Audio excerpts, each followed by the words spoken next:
The title of this is Whoever Gets the Son Gets Everything.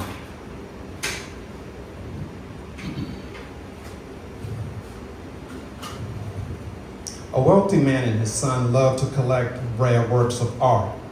They had everything in their collection from Picasso to Raphael. They would often sit together and admire the great works of art. When the Vietnam conflict broke out, the son went to war. He was very courageous and died in battle while rescuing another soldier.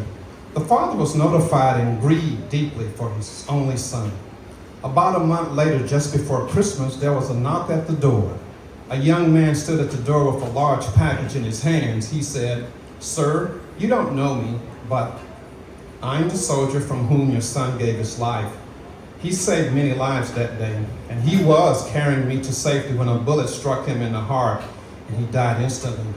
He often talked about you and your love for art." The young man held out his package. "I know this isn't much. I'm not really a great artist, but I think your son would have wanted you to have this." The father opened the package. It was a portrait of his son, painted by the young man. He stared in awe at the way the soldier had captured the personality of his son in the painting. The father was so drawn to the eyes that his own eyes welled up with tears. He thanked the young man and offered to pay him for the picture. "Oh no, sir, I would never repay what your son did for me. It's a gift."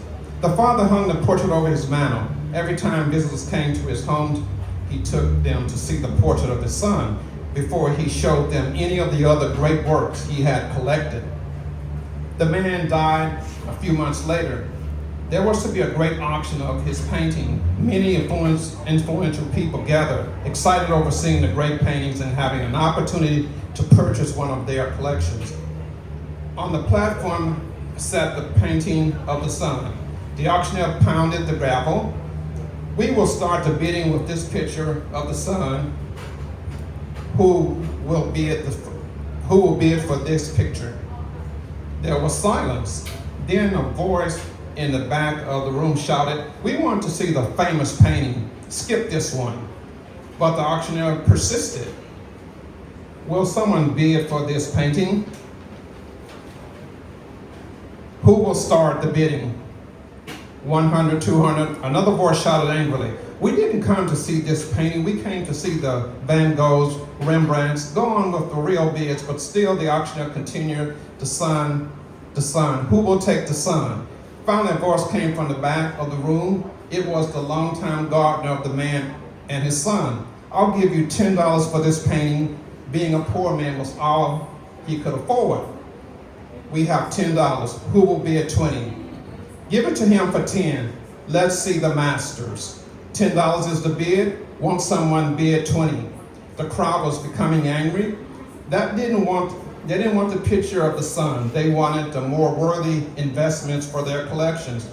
The auctioneer pounded the gavel, going once, going twice.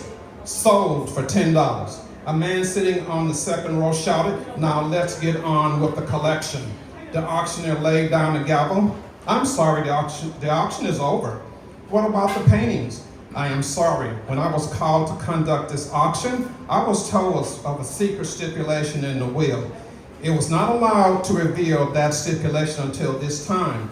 Only the painting of the son would be auctioned. Whoever bought that painting would inherit the entire estate, including the paintings.